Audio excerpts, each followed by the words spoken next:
اعوذ باللہ من الشیطان الرجیم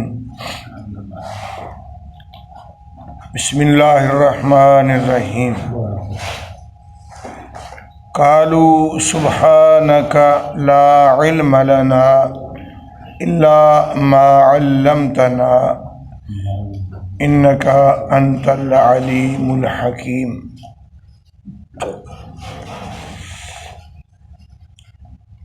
فرشتوں کی بات چل رہی تھی حضرت آدم علیہ السلام کی تخلیق کے موقع پر کہ اللہ نے فرشتوں کو یہ فرمایا کہ میں زمین میں نظام دنیا کو چلانے کے لیے ایک ایسا حکمران پیدا کرنے والا ہوں جو زمین کے اندر حکمرانی کرے گا، امارت خلافت اس کی ہوگی، ساری مخلوق سے وہ میرے ہاں اس لائق ہے کہ اس کو حکمرانی دی جائے ہر اعتبار سے، اور اس کے لیے سب سے پہلی چیز یہ ہے کہ اس کے پاس علم ہو۔ کوئی بھی کام کرنا ہے جب تک علم نہ ہوگا وہ کام کے نتائج اور مقصود اسے نہیں ملے گا۔ اس کام کے بارے میں معلومات، جیسا بھی وہ کام ہے ویسی اس کے ساتھ متعلق جو امور ہیں ان کو جاننا اس کے لیے ضروری ہے۔ نظام خلافت چلانے کے لیے علم کی ضرورت ہے۔ یہ تم آگے چل کر پڑھو گے بھی، وہ طالوت کا اور جالوت کا جو واقعہ چلا ہے وہاں ان کو بھی کہا گیا تھا کہ تم لڑو، تو انہوں نے کہا ہمارا امیر بناؤ، ہمارا خلیفہ بناؤ۔ تو وقت کے نبی نے کہا کہ تمہارا جو ہے نا یہ طالوت خلیفہ ہے۔ انہوں نے کہا کہ ہم تو اس کو نہیں مانتے۔ تو اللہ نے اس کا جواب دیا کہ دو چیزیں ہوتی ہیں، ایک علم اور ایک جسم، اس کو یہ دونوں چیزیں ملی ہیں، باقی مال یہ چیزیں جو ہیں حسن یہ چیزیں اس کام کی نہیں ہیں۔ تو وہ تو اللہ کا اس پر احسان ہے، اس کو اللہ نے یہ نعمت دے دی ہے، لیکن اس نظامت کو، امارت کو چلانے کے لیے وہ اس کا جسم جو ہے نا وہ قوی ہو، تاکہ وہ قیادت کر سکے لوگوں کے ساتھ، وہ برداشت کا مادہ ہو اس کے اندر، جسم کے اندر بھی قوت ہو، لڑنا بھی پڑے تو آگے ہو کر اپنی قوم کے لیے لڑے بھی، کیونکہ وہاں تھی بات لڑائی کی۔ اور دوسرا ہے علم، تو اس کے لیے علم کا ہونا ضروری ہے۔ علم کے بغیر جو بھی قاضی، حکمران علم کے بغیر فیصلہ کرے گا وہ ناکام ہوگا، اور اللہ کے نزدیک بھی وہ ایندھن بنے گا جہنم کا۔ یہ نبی اکرم کا علم کے بغیر جو ہے نا یہ کسی بھی معاملہ ہو، اس کا فیصلہ علم کے بغیر، اس کے بارے میں اسے معلومات ہو، ساری کائنات کا علم اسے ضروری نہیں ہے، جو جس کی اس پر ذمہ داری ہے اس کی اس کو، کیونکہ ادھر خلافت تھی تو اس کو چلانے کے لیے کچھ نہ کچھ تعلیم کی ضرورت تھی۔ تو فرشتوں نے کہا کہ نہیں، ہم اس بات کے لائق ہیں، اللہ تیرے ہاں مقام کی ضرورت ہے، مرتبے کی ضرورت ہے، تیرے ساتھ تعلق کی ضرورت ہے، سارا کچھ تو نے کرنا ہے، ہمارا جو ہے نا اللہ تیری عبادت کا کام ہے، تیری مخلوق سے سب سے بہتر ہیں ہم، کیونکہ تیری تعریفوں میں، تیری مدح میں لگے رہتے ہیں۔ اللہ نے کہا اس کی تمہیں ضرورت ہوگی، اور مجھے ضرورت اس کی ہے جو لوگوں کے تنازع جھگڑے علم کے ساتھ، فہم کے ساتھ وہ نپٹا سکے۔ ہیں تو تم عبادت کو لگے رہو، لوگ لڑتے رہیں، ان کی ضروریات اس کے بارے میں تمہیں معلومات ہونی چاہیے۔ تو انہوں نے کہا کہ ہم اس کی بزرگی کو نہیں مانتے۔ اللہ نے پھر یہی چیز جتلائی کہ آدم ان کو بتاؤ تو صحیح، نام بتاؤ ان چیزوں کے۔ فرشتوں کو پوچھا، انہوں نے کہا یہ اللہ میں تو نہیں آتے۔ فرمایا اگر تمہیں آتا کچھ نہیں ہے تو تم کرو گے کیا؟ میری نگاہوں میں سب سے زیادہ وہ ہے جس کو علم ہو، علم کے ساتھ ہی قدر ہے انسان کی۔ انہوں نے کہا کہ پھر آدم کو بلایا، کہا کہ بتاؤ ان کے نام۔ آدم علیہ السلام کو چونکہ رب نے سکھائے تھے، ان کو پڑھایا تھا، اللہ معلم تھا، آدم متعلم تھا، تو اللہ نے آدم کو سکھایا، تعلیم دے دی۔ نصاب وہ چیزوں کے نام تھے وہ آدم علیہ السلام نے سنا دیے۔ اب فرشتوں کو کہا بتاؤ، تو وہ جھک گئے، کہنے لگے جی ہم علم کے اعتبار سے اس کا مقابلہ نہیں کر سکتے۔ قالو، جواب کہا انہوں نے، سبحانک، اللہ تعریفوں کے لائق تو ہی ہے۔ حقیقت بات یہ ہے، ہم بھی کرتے ہیں تیری تعریفیں، لائق بھی تو ہی ہے، لیکن ہم اپنی شکست تسلیم کرتے ہیں۔ لا علم لنا، ہمارے پاس علم نہیں ہے جو آدم کے پاس ہے، ہمارے پاس نہیں ہے۔ یہ نہیں کہ وہ قیاسوں پہ لگے رہتے ہیں، اپنی عقل دوڑاتے، یوں نہیں یوں ہے، یوں نہیں یوں ہے، نہ، صاف انہوں نے کھری بات کر دی کہ اللہ اس کے مقابلے میں ہمارے پاس ان چیزوں کا علم نہیں جو اس کو ہے۔ فرمایا پھر علم نہیں ہے تو پھر ذمہ داری میں تمہیں کیوں دے دوں جس کا تمہیں علم ہی نہیں ہے؟ یہ چیز آ جائے نا دنیا میں تو عدل آ جائے گا، عدل۔ اب نااہل لوگوں کو وہ چیز دے دی جاتی جس کے وہ حل نہیں ہوتے۔ یہ نظام دنیا کے یہی چل رہے ہیں، تبھی تو جو ہے نا وہ نظام درست نہیں ہوتا کہ جاہلوں کو وہ کچھ دے دیا جس کے وہ لائق نہیں ہے۔ نظام چلانا ہے، نہ علم ہے ان کے پاس اور نہ ہی فہم ہے ان کے پاس، نہ برداشت ہے۔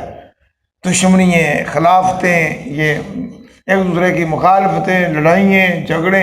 اب دیکھو انتخاب ہوتا ہے، کتنے لوگ مر جاتے ہیں، کتنے لوگ یہ نہیں بے علم کی ہو کہ جس کے پاس بھائی چلانے کا نظام ہے اس کو آگے لے آؤ مشاورت کے ساتھ، باقی کو پاس چھوڑ دو، جس کو نہیں پتا اس کو چھوڑو۔ لا علم لنا، اللہ فرشتوں نے کہہ دیا ہمارے پاس علم نہیں ہے، اللہ مگر وہی ما علمتنا جو تو نے ہمیں سکھایا۔ جہاں تو نے رکھا ہے اللہ وہاں ہی ہے، ہم آگے ہم نہیں جاتے جہاں تو نے ہمیں پہنچایا نہیں۔ یہی آدمی کی کامیابی ہوتی ہے، اور فرشتوں کی بھی یہی کامیابی تھی۔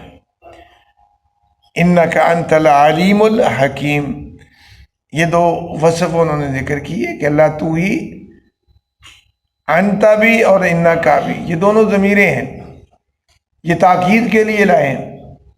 انکا میں ہی سب کچھ تھا، انت تو اس کی تاکید کے لیے لائے، بے شک تو ہی ہے، کیا علیم بھی ہے اور حکیم بھی ہے۔ یعنی دوسرے سے علم کے بارے میں وہی پوچھ سکتا ہے جس کے پاس اپنے پاس علم ہو۔ جس کو آپ کو کوئی چیز کا پتہ نہ ہو دوسرے کو کیا پوچھے گا علم کے بارے میں؟ جاہل نے جاہل سے کیا پوچھنا ہے، یا عالم سے جاہل نے کیا پوچھنا ہے؟ معلومات کے لیے تو پوچھے گا۔ اللہ نے امتحان کے لیے پوچھا تھا ان سے کہ تم اگر کہتے ہو کہ ہم ہیں تو پھر ٹیسٹ دو، پاس ہو جاؤ گے تو ٹھیک ہے، فیل ہو گئے تو پھر مطالبہ نہیں ہے، تو فرشتے فیل ہو گئے۔ اور انہوں نے پھر یہ الفاظ کہے ناکامی کے بعد، بے شک تو ہی ہے، علموں کے خزانے اللہ تیرے پاس ہے، اور ہمیں نہیں دیا اس کی حکمت تیرے پاس ہے، اسے دیا ہمیں نہیں دیا، اعتراض نہیں ہے۔ ہمارا معاملہ گڑبڑ ہوتا ہے جب اعتراض ہوتا ہے، اللہ تو نے اس کو کیوں دے دیا، مجھے کیوں؟ یہاں سے حسد پیدا ہوتا ہے۔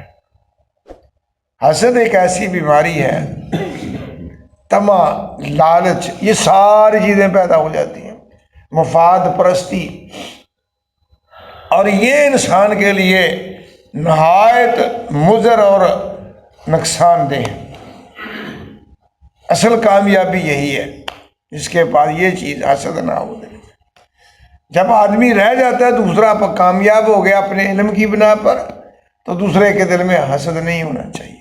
یہی چیز فرشتوں میں یہ خوبی تھی کہ اللہ ہم فیل ہو گئے اس لیے ہم بیٹھ گئے، اور جو تو نے فیصلہ کیا ہم نے مان لیا، کیونکہ تیرا فیصلہ جو ہے وہ علم کی بیس پر ہے، اور پھر آگے حکمت اس کی کہ کس کو دیا کس کو نہیں دیا یہ تیرے پاس ہے، حکیم بھی ہے تو۔ اللہ ہم نہیں مقابلہ کر سکتے تیرا، یہ جو ہماری لڑائیاں ہوتی ہیں یہ تو مقابلہ ہے، تجھے کیوں ملا مجھے ملنا چاہیے، یہ حسد ہے۔ یہ شریعت میں قاتل ہے انسان کے لیے، دنیا میں بھی اور آخرت میں بھی ہے۔ کہتے ہیں کہ حسد جو ہے نیکیوں کو اس طرح کھاتا ہے جس طرح سوکھی ہوئی ایندھن کو آگ کھا جاتی ہے۔ ان الحسد یاکل الحسنات کما یاکل النار الحطب، یہ حدیث ہے، صحت کے اعتبار سے تو ٹھیک ایسی ہے، لیکن یہ عملاً یہ روایت بالکل صحابی ہے ایک نبی اکرم صلی اللہ علیہ وسلم جن کا نام حضرت سعد بن ابی وقاص تھا، کھلی تھی اس وقت ہوتی تھی مسجد نبی، پاس سے حضرت سعد گزرے اور ان کے جوتا تو تھا ہاتھ میں پکڑا ہوا تھا، تو ایسے جیسے وضو کر کے جا رہے ہیں، اور اپنا بیگ جو تھا ڈنڈے میں لٹکایا اور جا رہے تھے پاس سے گزر کر۔ جب گزر گئے تو آپ نے کہا صحابہ کو، وہ جو آدمی جا رہا ہے نا وہ جنتی ہے۔ اب صحابہ بڑے بےتاب ہوئے، مجلس سے اٹھے نا، کیونکہ یہ خلاف قاعدہ تھی، دل میں ہر ایک کے آیا بھی یار دیکھنا تو چاہیے یہ بندہ کون ہے، لیکن اٹھا کوئی بھی نہیں، پیچھے کوئی نہیں گیا۔ دوسرے دن ایسے ہوا، تیسرے دن بھی ایسے ہوا نا بھی یار جنتی ہے۔ پھر ایک آدمی حضرت عبداللہ ابن عمرو بن عاص رضی اللہ تعالیٰ یہ کہنے لگے میرے دل میں طمع پیدا ہوئی کہ میں یہ دیکھوں تو پتہ تو لوں کہ اس کو نبی اکرم نے 3 دن سے جنتی کہا ہے، یہ کتنی عبادت کرتا ہوگا۔ اور عمر بن عاص جو تھے، عبداللہ بن عمر بن عاص، یہ صحابہ میں سے سب سے زیادہ اللہ کی عبادت کرنے والے تھے، صحابہ میں سے کلہم صحابہ۔ روزہ 1 دن کا رکھتے تھے، 1 دن چھوڑتے تھے، اور آدھی رات عبادت کرتے تھے اور آدھی رات آرام کرتے تھے۔ یہ بڑا ان کا معمول تھا۔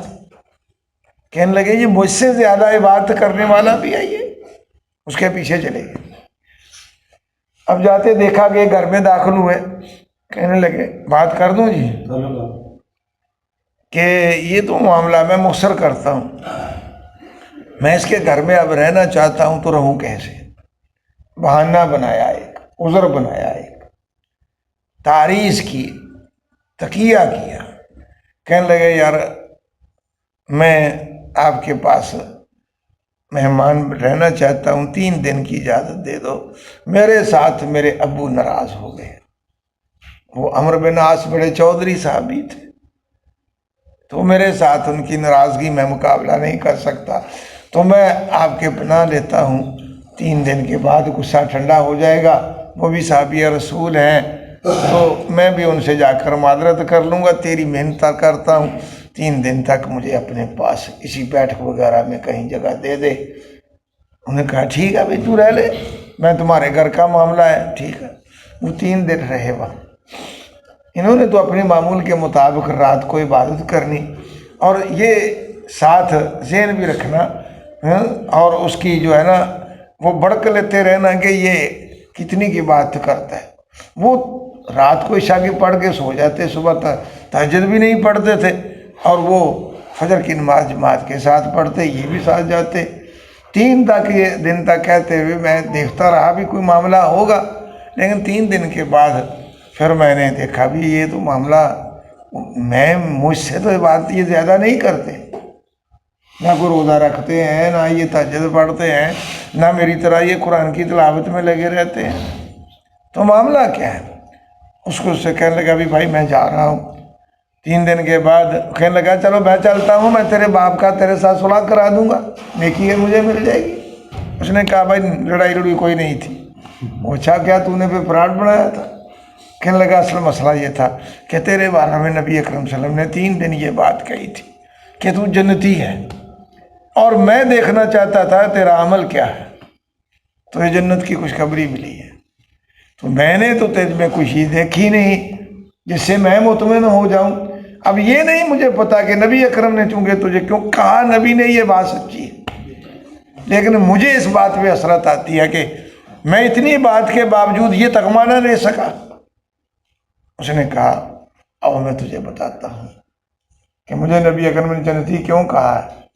مجھے اس لیے کہا ہے کہ جب میں رات کو سوتا ہوں کسی کے بارے میں میرے دل میں حسد نہیں ہوتا، اللہ نے مجھے حسد سے پاک رکھا ہے، یہی میری خوبی ہے جس کی وجہ سے نبی اکرم نے مجھے جنتی کہہ دیا۔ مجھے تو نے بتایا، مجھے نہیں پتا تھا، لیکن میرے اندر یہ وصف ہے کہ میں نے جب سے نبی اکرم سے سن لیا ہے آپ کی صحبت میں، میرے دل میں کبھی بھی کسی کا حسد پیدا نہیں ہوا کہ یہ نعمت اس کو کیوں ملی، مجھے نہیں ملنی چاہیے۔ یہ بہت بڑی نعمت ہے۔ یہی فرشتوں نے کہا دل میں ان کے حسد آتا تو معاملہ گڑبڑ تھا۔ تو جانتا ہے اور تو نے یہ دے دیا ہے، حکمت تیرے ہاں، ہمیں نہیں پتا، علم بھی تیرے پاس ہے اور دینے کی حکمت بھی کہ کون اس کے لائق ہے کون نہیں لائق۔ یہ فرشتوں نے الفاظ کہے کہ انک انت العلیم بھی ہے اور حکیم بھی۔